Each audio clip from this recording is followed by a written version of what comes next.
Devin, morning. How do you think Reliance opens this morning?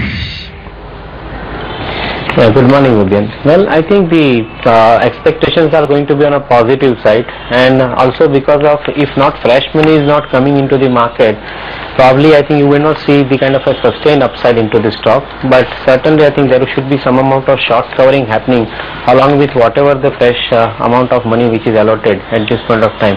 I'm not too sure on this particular aspect as to how much the fresh money would come, because A, the stock is completely overowned, B, I think it is valued I think equally well.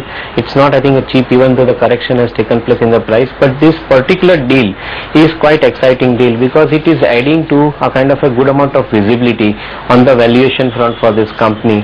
Even if one factors into account the $7.5 billion that they are taking as a payment in 11-12 which will come, I think this is translating into 60 rupees per share.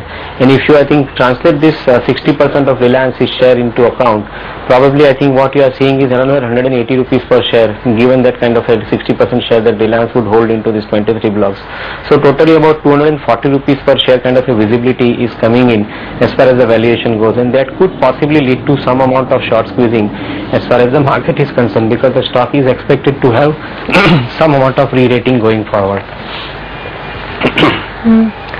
Devin, morning. How nervous is the mood this morning because of what happened across West Asia and in Asia now?